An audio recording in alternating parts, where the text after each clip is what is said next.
Hello everyone, welcome back. आज की class के अंदर जो अपन डिस्कस करने वाले हैं उसके अंदर अपन पढ़ेंगे कि what is the permissible stresses in steel structure, कि परमिसिबल स्ट्रेसेज कितनी होनी चाहिए कोई भी एक स्टील स्ट्रक्चर के अंतर्गत।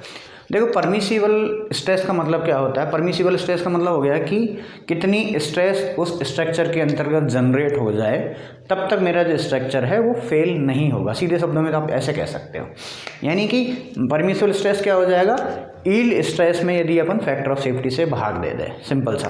तो अब फैक्टर ऑफ सेफ्टी क्या होती है ये भी चीज़ समझने वाली है, ठीक है। तो सबसे पहले तो टॉपिक पे आता हूँ। अपना टॉपिक क्या है, परमिसिबल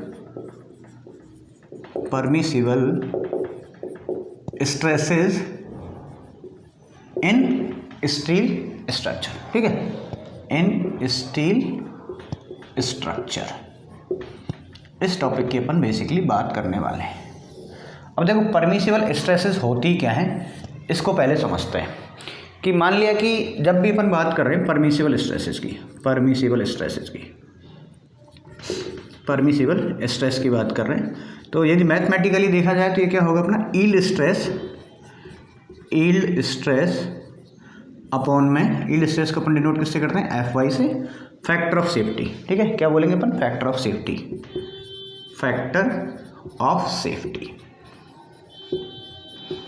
जैसे मान लिया कि कोई स्ट्रक्चर है, ठीक है, वो 50 kg या फिर 50 न्यूटन का लोड ले सकता है। तो अपन क्या करते हैं, एक फैक्टर से भाग दे देते हैं उसके अंदर। अपन मान लेते हैं कि 1.5 मैंने फैक्टर ऑफ सेफ्टी ले लिया, यानी कि 1.5 से डिवाइड कर दो, उतनी ही स्ट्रेस मैंने क्या की उसके अंदर परमिट की, तो वो मेरी क्या हो जाएगी, परमिसिबल स्ट्रेस हो जाएगी। जैसे 50 उसकी कैपेसिटी थी और मैंने 40 ही करी उसमें, ठीक है। तो फैक्टर ऑफ सेफ्टी क्या हो जाएगा, 50 डिवाइड बाई 40, भाई इसको यहाँ ले जाऊँगा मैं, ठीक है। तो वो कितना हो गया अपने, एक तरह से 1.2 का फैक्टर ऑफ सेफ्टी मैंने यहाँ पे ले लिया है, ठीक। तो इसी तरह से अपन आगे बढ़ते हुए चलेंगे। 1.2 का, 1.3 का, जो भी 1.25 का जो भी अपना रहेगा वो फैक्टर अपन ने वहाँ पे कंसीडर करके चलना है। और परमिसिबल स्ट्रेस को यदि सीधा आप एज ए लैंग्वेज में समझना चाहें तो वह स्ट्रेस जो कि मैक्सिमम लोड यदि किसी मेंबर पे लगाया, ठीक है, तो उसके अंतर्गत डिफॉर्मेशन नहीं आया, वो उस लोड के रेस्पेक्ट में जो स्ट्रेस रहेगी मेरी क्या कहलाएगी, परमिसिबल स्ट्रेस कहलाएगी। या फिर आप इसको ऐसे लिख सकते हैं, it is the maximum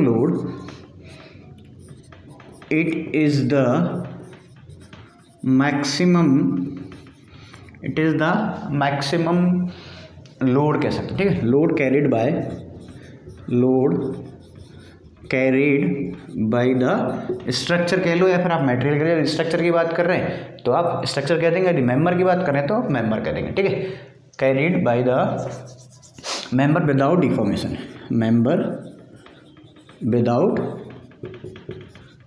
deformation, बिना किसी डिफॉर्मेशन के यदि मेंबर ने जो लोड कैरी कर लिया उसके रेस्पेक्ट में जो स्ट्रेस आएगी वो क्या कहलाती है, अपनी परमिसिबल स्ट्रेस कहलाती है, ठीक है। परमिसिबल स्ट्रेस को किस मेथड के अंदर कंसीडर करते हैं, वर्किंग स्ट्रेस मेथड के अंतर्गत, ठीक है। वर्किंग स्ट्रेस मेथड के अंतर्गत इस परमिसिबल स्ट्रेसेस को कंसीडर करके किया जाता है। तो अब कितनी लेते हैं इन वर्किंग स्ट्रेस मेथड के अंदर permissible stresses, in working stress method it is assumed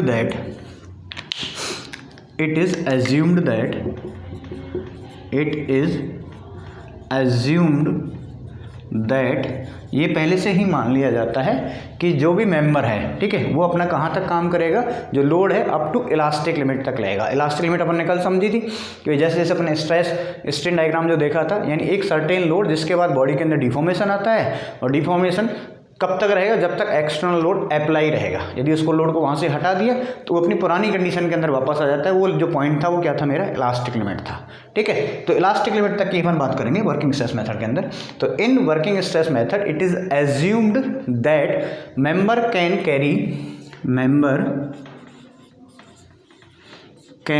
carry load up to, कहाँ तक की बात कर रहे हैं अपन, इलास्टिक लिमिट तक, up to elastic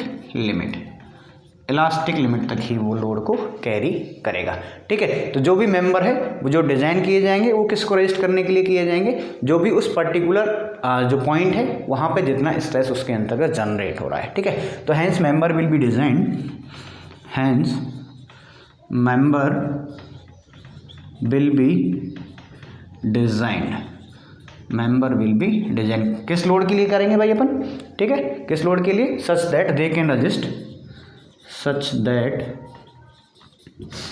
they can resist, such that they can resist,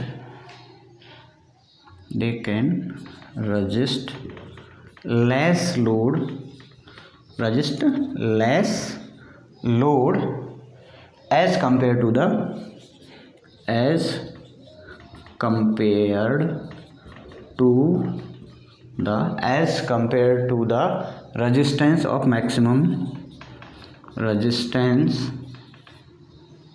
of maximum capacity, maximum capacity by, maximum capacity by proper, by proper factor of safety, proper factor of safety, factor of safety। अभी factor of safety किसके लिए generate किया अपन ने, to whole permissible stress, to whole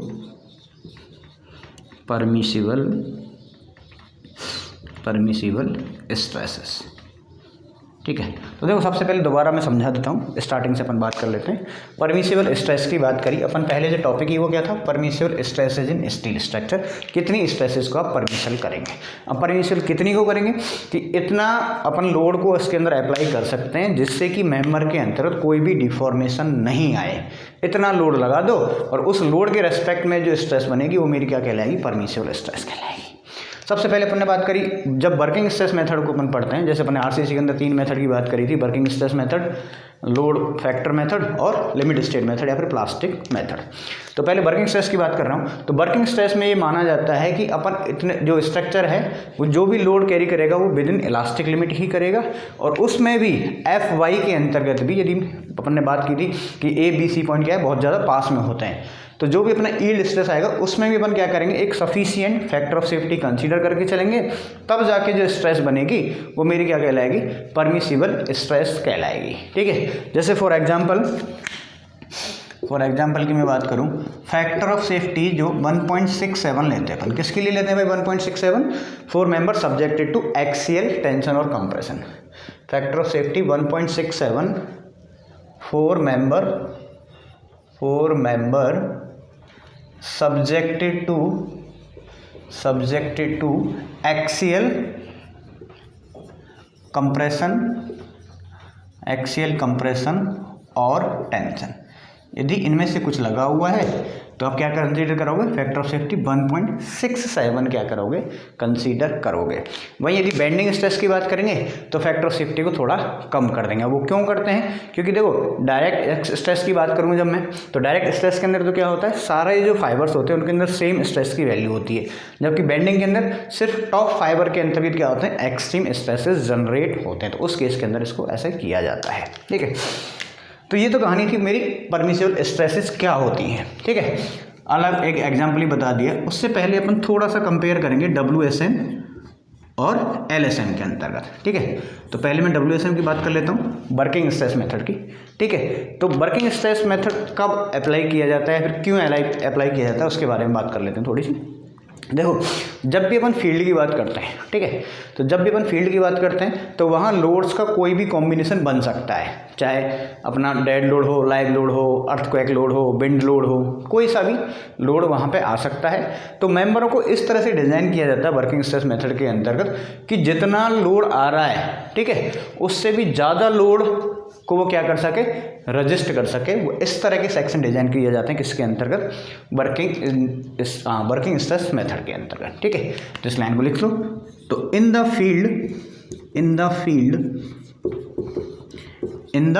field there are always worst combination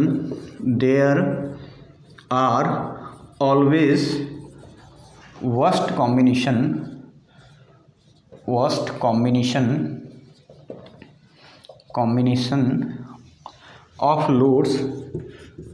और loads कौन कौन से हैं वो आप चाहो तो लिख सकते हो। डेड लोड हो गया मेरा, लाइव लोड हो गया, अर्थक्वेक लोड हो गया, विंड लोड हो गया। इन सभी लोड्स के क्या मेरे जो वर्स्ट कॉम्बिनेशन है उनकी मैं बात कर रहा हूँ, ठीक है।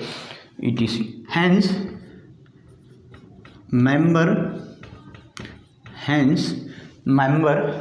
will be designed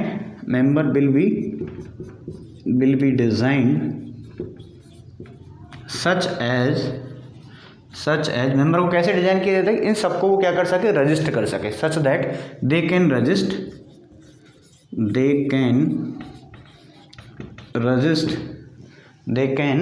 resist more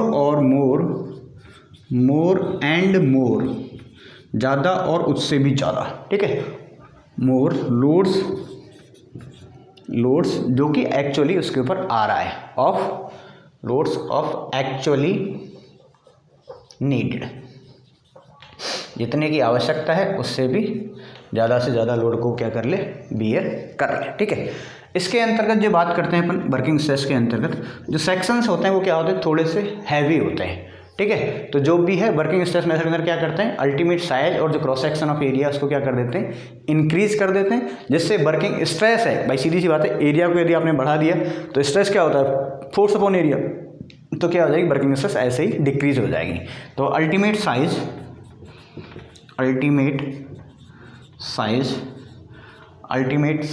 and cross section area of the member increases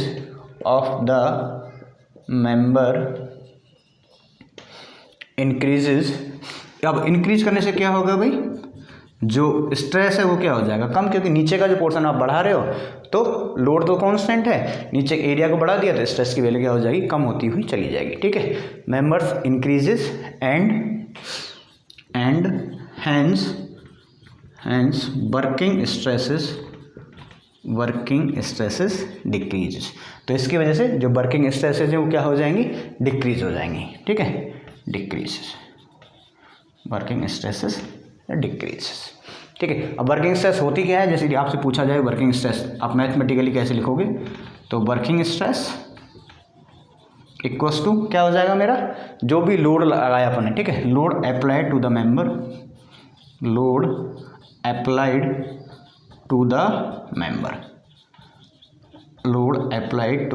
member upon में क्या कर देंगे भाई, cross section area,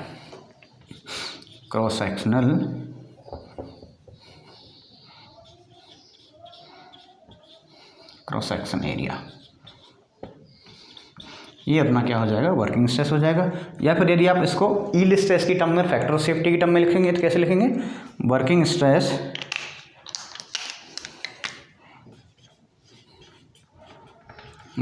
stress is equals to क्या लिखेंगे, यील्ड स्ट्रेस,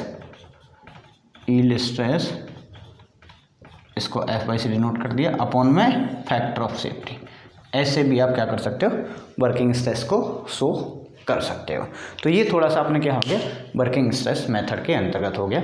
वहीं थोड़ा सा और लिख देते हैं इसके अंदर वर्किंग स्ट्रेस मेथड के अंतर्गत कि क्या तो इसके फ़ायदे हैं और क्या इसके नुकसान हैं as compare to एलेसन ji.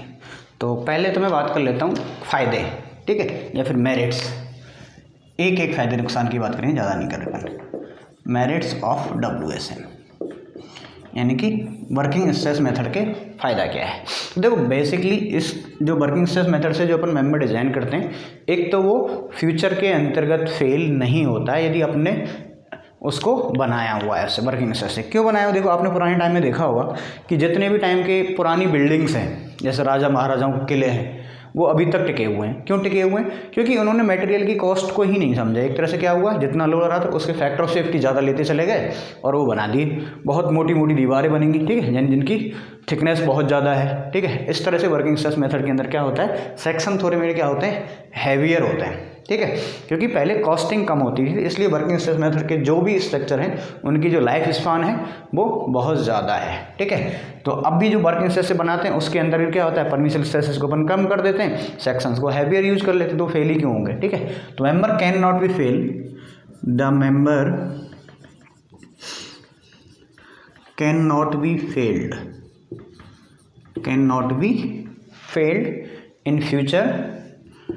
In future having having क्या है भाई, life long span, having large life span, fail ही नहीं होंगे तो उनका लाइफ स्पान भी ज़्यादा रहेगा। इसके साथ में क्या रहेगा मेरा, डिज़ाइन भी क्या होती है वर्किंग स्ट्रेस के अंदर वेरी सिंपल होती है। The design is very simple, the design is very simple, design भी क्या होती है भाई, सिंपल होती है। वहीं यदि डीमेरिट्स की बात कर लूँ, यदि एक डीमेरिट्स की भी बात करूँ मैं, डीमेरिट्स का मतलब नुकसान कह दो सीधे सीधे शब्दों में, ऐसा अपन ऐसे भी कह सकते हैं कि इन स्ट्रक्चर के अंतर्गत है जो मेंबर का वेट क्या होता है, बहुत ज़्यादा बढ़ जाता है।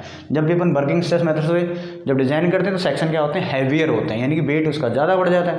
अब ज़्यादा स्टील आपको चाहिएगा तो इसका मतलब क्या हो गया भाई, जो स्ट्रक्चर है मेरा क्या रहेगा, अनइकोनॉमिकल रहता है। ठीक है, तो weight of the structure increase, weight of the structure increases, weight of the structure increases. अब इससे क्या होगा, hence it is uneconomical, hence it is uneconomical. तो इसकी वजह से क्या होता है भाई, इकोनॉमिकल नहीं होती है। नेक्स्ट अपन बात कर लेते हैं limit state method, limit state method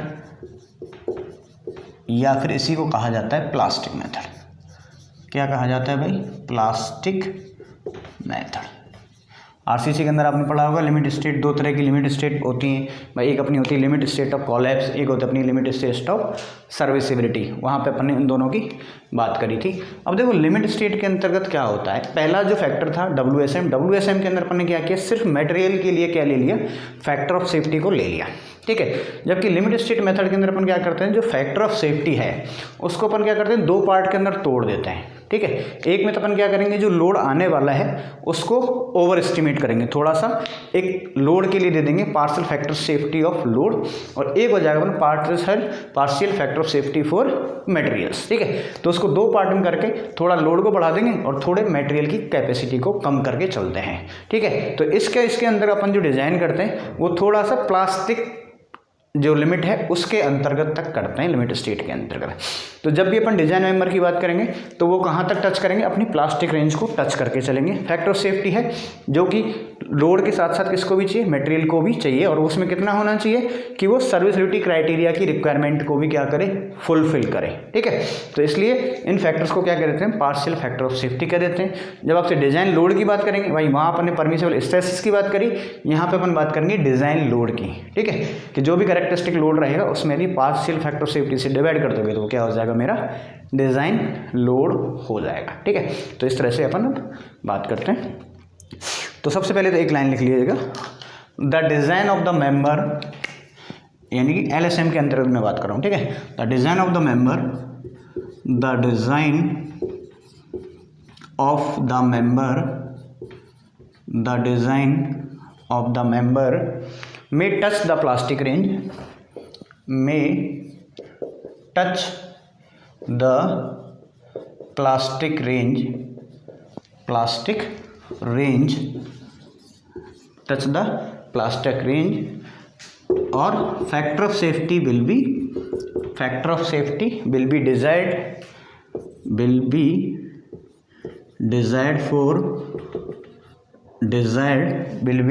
desired for each load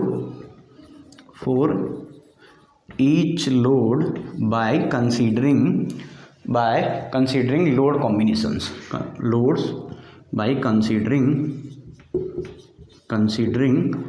load combinations. जो भी लोड कॉम्बिनेशंस बन रहे हैं उनके अकॉर्डिंग आप क्या करोगे, फैक्टर ऑफ सेफ्टी को लेके चलोगे, और ये जो कॉम्बिनेशन बनेगा उसके अकॉर्डिंग कौन कौन से क्राइटेरिया को फुलफिल करेंगे अपन, स्ट्रेंथ एंड सर्विसिबिलिटी रिक्वायरमेंट को। ठीक है, considering load combination for strength and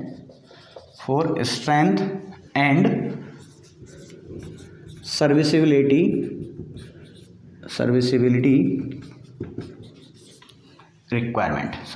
requirement, दोनों ही रिक्वायरमेंट को फुलफिल करना चाहिए, स्ट्रेंथ और सर्विसिबिलिटी रिक्वायरमेंट दोनों को फुलफिल करना चाहिए, इसलिए अपन क्या करते हैं, इस फैक्टर को क्या बोल देते हैं, partial factor of safety. Hence it is called partial factor of safety, partial factor of safety, इसलिए इसको पार्शियल फैक्टर ऑफ सेफ्टी कहा जाता है। यदि आपको डिज़ाइन लोड निकालना है तो डिज़ाइन लोड कैसे निकालेंगे भाई, डिज़ाइन लोड इक्वल्स टू क्या होगा मेरा, जो भी पार्शियल फैक्टर ऑफ सेफ्टी यानी कॉरस्पॉन्डिंग, आप या तो ऐसे लिख दो, कॉरस्पॉन्डिंग कैरेक्टरिस्टिक लोड अपॉन में partial safety factor,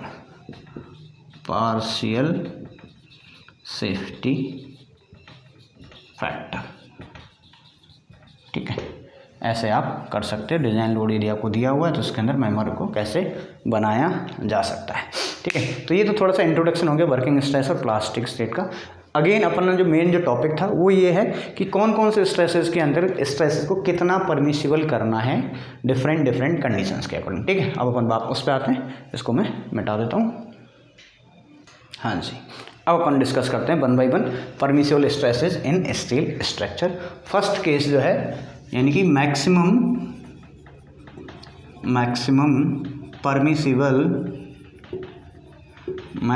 permissible stresses, सबसे पहले कंप्रेशन की अपन बात करें, ठीक है। तो मैक्सिमम परमिसिबल एक्सियल स्ट्रेसेस, ध्यान रखना कौन सी बात कर रहे हैं, एक्सियल स्ट्रेसेस, ठीक है, इन कंप्रेशन कितनी कंसीडर करके चलनी है आपको, ठीक। तो देखो मैक्सिमम परमिसिबल एक्सियल स्ट्रेस जो कंसीडर करके दी जाती है वो होती है अपनी सिग्मा ए सी, ठीक है। A for axial, C for compression, that is 0.6 FY, ठीक है। 0.60 लिख दो या 6 लिख दो।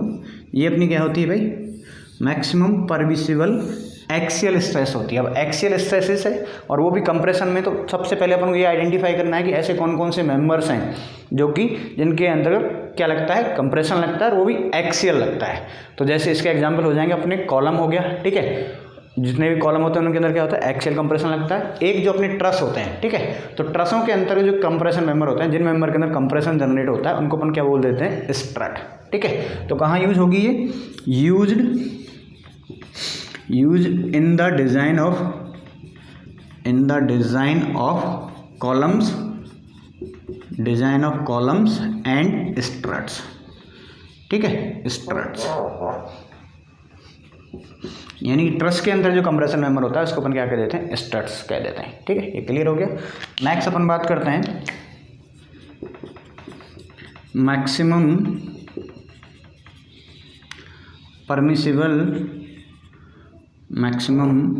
Permissible axial stress in tension. Second अपन बात कर लेते हैं टेंशन के अंतर्गत कितनी कंसीडर करनी। तो टेंशन के अंतर्गत भी सेम ही स्ट्रेस की वैल्यू होती है, वो कितनी होती है भाई, सिग्मा ए टी, ठीक है। A for axial, T for tension, that is also 0.60 FY, ठीक है। तो अब ये कहाँ होगी, जहाँ पे भी मेरे टेंसाइल मेंबर हैं। अब टेंसाइल मेंबर जितने भी टेंशन मेंबर हैं उनके अंदर इसको कंसीडर कर लिया जाएगा, ठीक है। तो it is used in design of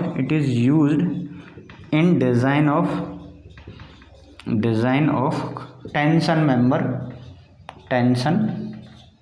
member, ठीक है। और जैसे कि अपन ट्रस की बात करते हैं, ट्रस में इनको क्या कहते हैं, टाइज। ट्रस के अंदर जो टेंशन मेंबर होता है उसको अपन क्या कह देते हैं भाई, टाई कह देते हैं, ठीक है। तो अब यदि इन दोनों की बात करें तो फैक्टर ऑफ सेफ्टी क्या हो गया इनके लिए, दोनों के लिए भाई, FY में क्या कर दो, 0.6 का डिवाइड कर दो, वो मेरा क्या हो जाएगा, फैक्टर ऑफ सेफ्टी। तो factor of safety for axial compression और टेंशन कितना हो गया, 1.67 भाई, 1 डिवाइड बाई 0.6 कर दो तो क्या आंसर आ जाएगा, दिस वन। तो जब भी आपसे पूछा जाए कि परमिसिबल स्ट्रेस कितनी करनी है टेंशन और कंप्रेशन के अंदर, 0.0 एफ बाई क्या है, एफ बाई अपनी होगी यील्ड स्ट्रेंथ, ठीक है, और 0.6 दोनों के अंतर्गत है एक्सियल कंप्रेशन की बात करें चाहे एक्सियल टेंशन की बात करें, तो फैक्टर ऑफ सेफ्टी कितना हो जाता है इसके लिए 1.67, ठीक है। नेक्स्ट अपन बात करते हैं बेंडिंग की, यहाँ बात कर लेते हैं अपन थर्ड, ठीक है, maximum permissible bending stress in compression, maximum permissible stress, bending stress कह सकते हैं, permissible bending stress in compression, bending की वजह से जो कंप्रेशन जनरेट हो रहा है, अब यहाँ पे उसकी बात हो रही है, ठीक है। तो इसको जो डिनोट किया जाएगा वो डिनोट किया जाता है सिग्मा फॉर परमिसिबल, ठीक है, बेंडिंग कंप्रेशन है तो for BC that is 0.66 FY, याद रखना है कितना है भाई 0.66 FY। तो ये कहाँ होगा, जब भी अपने जैसे बीम हैं, बिल्टअप मेंबर्स हैं, प्लेट गर्डर हैं, वहाँ इनको यूज़ किया जाएगा। तो क्या लिखेंगे, used in design of beams, जो भी बीम यानी बेंडिंग मेंबर है, ठीक है, बेंडिंग मेंबर्स बीम्स या फिर फ्लेक्सुरल मेंबर,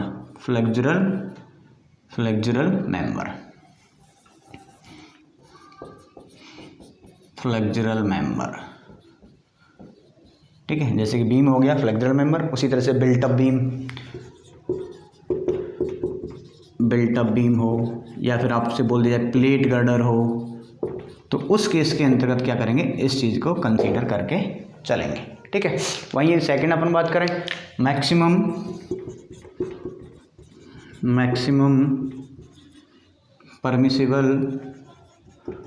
परमिसिबल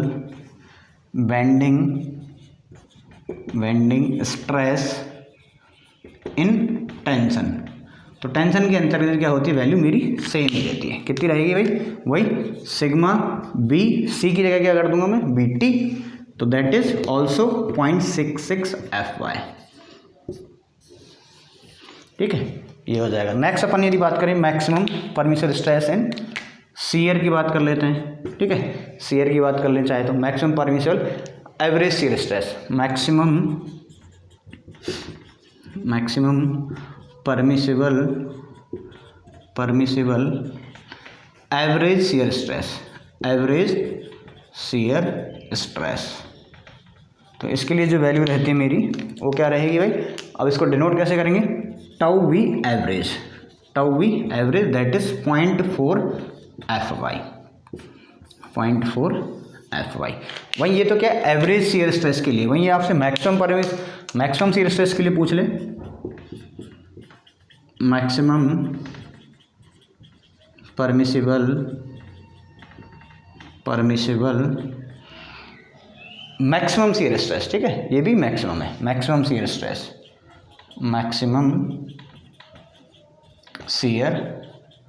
स्ट्रेस, तो इसके लिए क्या हो जाएगी भाई, यहाँ पे जो 0.4 है उसके लिए क्या हो जाएगा 0.45, यानी कि tau v max that is 0.45 FY।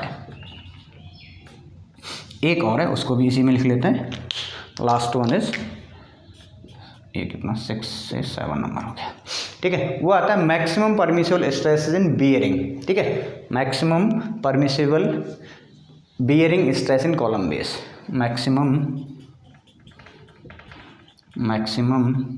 Permissible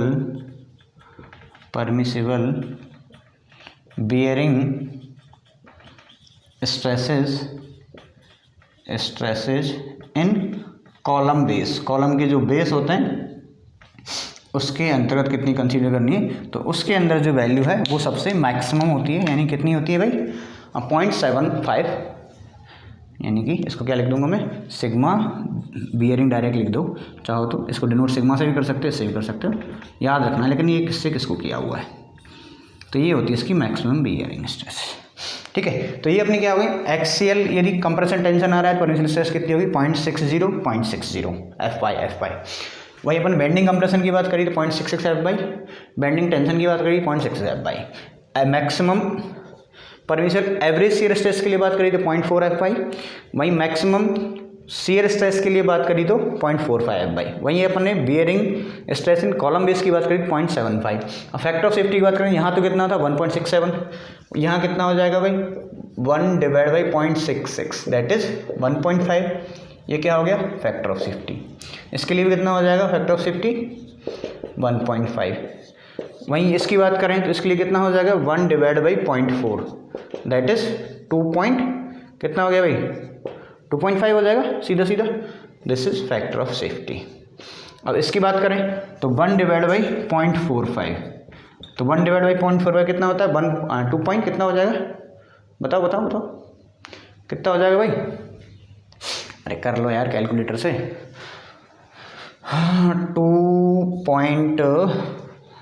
2.25 हो जाएगा क्या, कितना हो जाएगा, चलो इसको कर लेना, ठीक है। यहीं 0.75 है तो 1/0.75, ठीक, यानी 4/3, ये हो गया 1.33, ठीक है। तो ये क्या है सारे फैक्टर ऑफ सेफ्टी आप ऐसे कंसीडर कर सकते हो। तो ये तो परमिसिबल स्ट्रेसेस की अपनी वैल्यू रही, आप चाहो तो इसका स्क्रीनशॉट ले लीजिएगा। इसमें एक 2 लाइन और इम्पॉर्टेंट है कि परमिसिबल स्ट्रेसेस की जो वैल्यू है वो 2 केस के अंतर्गत क्या हो जाती है इंक्रीज हो जाती है, ठीक है। वो मैं 2 लाइन यहाँ पे लिख देता हूँ। इंक्रीज, आप heading down, increase of permissible stresses, increase of permissible stresses.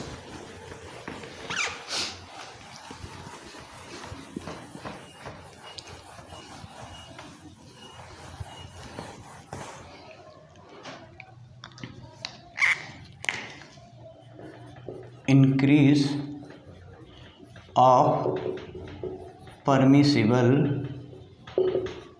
Stresses, ठीक है। तो देखो जब भी कोई मेंबर है मेरा क्या हो, जब विंड लोड और अर्थक्वेक लोड को कंसीडर किया जाता है तो उस केस के अंतर्गत जो परमिसिबल स्ट्रेसेस की वैल्यू वो क्या हो जाती है इंक्रीज हो जाती है, और कितनी हो जाती है वो यहाँ लिख लो, ठीक है। अब कब बात कर रहे हैं, when wind and earthquake load, when wind and earthquake, when wind and earthquake load are considered, loads are considered the permissible stresses, the permissible stresses in steel structure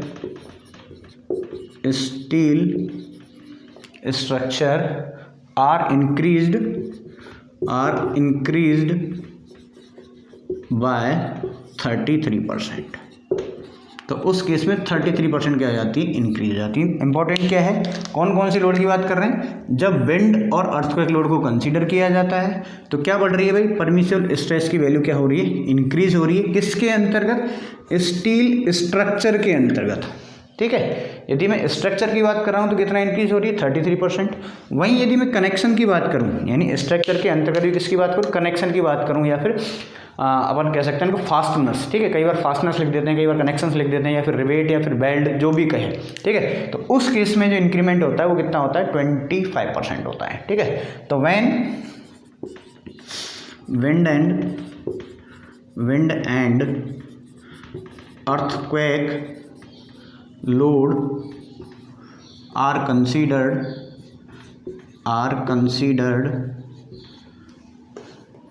the permissible stresses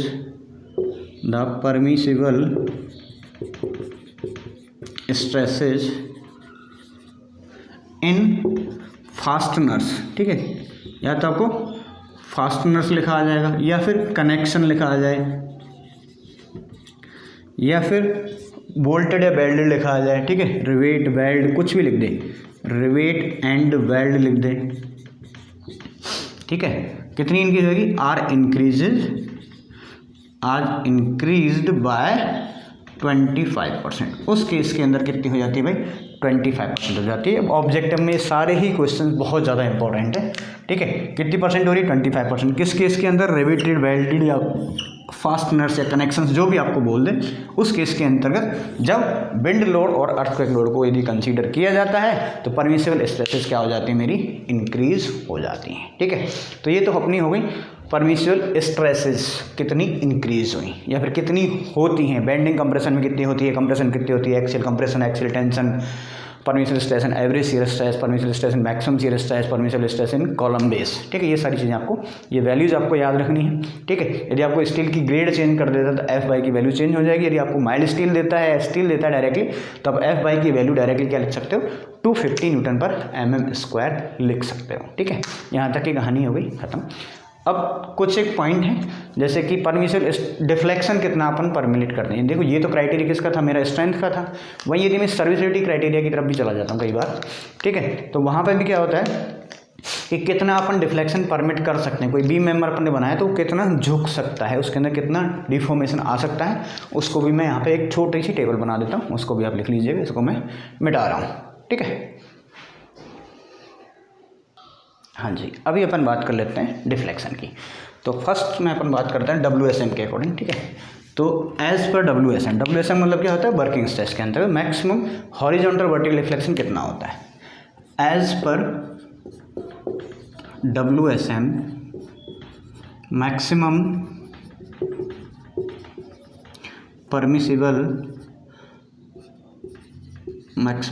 permissible horizontal और vertical दोनों की बात कर रहा हूँ, ठीक है। Permissible horizontal and vertical deflection is given by कितना होता है भाई? स्पान बाई 325, ठीक है। तो डेल इक्वल्स टू कितना हो जाएगा? Span by 325। तो ये तो किसके अंतर्गत है भाई? WSM के अंतर्गत है। इसके अंतर्गत है WSM यानी कि वर्किंग स्ट्रेस मेथड के अंतर्गत, ठीक है। वहीं इन एज पर LSM, ठीक है। देखो LSM के अंतर्गत दो कंडीशंस दी हुई हैं। LSM के अंतर्गत उसमें दो कंडीशन दी हुई हैं, ठीक है तो यही एज पर LSM। अब चाहो पहले से हेडिंग तो ये डाल ही लो, एज पर LSM maximum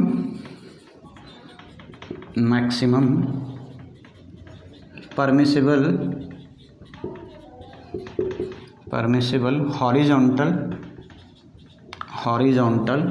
and vertical deflection, horizontal and vertical deflection कौन से केस के अंदर? फर्स्ट केस की मैं बात कर रहा हूँ, जब क्या है कि मेरा जो एलिमेंट है वो क्या है? सस्पेक्टेबल टू क्रैकिंग है, यानी कि उसके चांसेस हैं, संभावना है उसके क्रैकिंग के, ठीक है। तो इफ सपोर्ट्स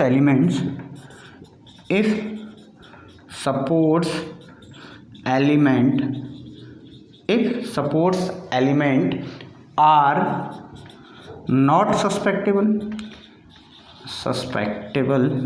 या फिर नॉट सस्पेक्टेबल टू क्रैकिंग यानी कि क्रैकिंग के चांस इस केस के अंतर्गत नहीं, नॉट सस्पेक्टेबल टू क्रैकिंग, तो उस केस के अंदर जो डेल की वैल्यू रहेगी मेरी क्या हो जाएगी? Span by 300।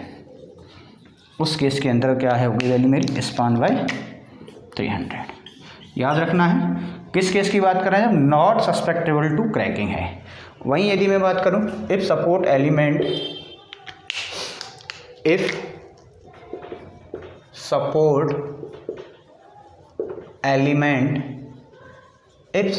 Element are susceptible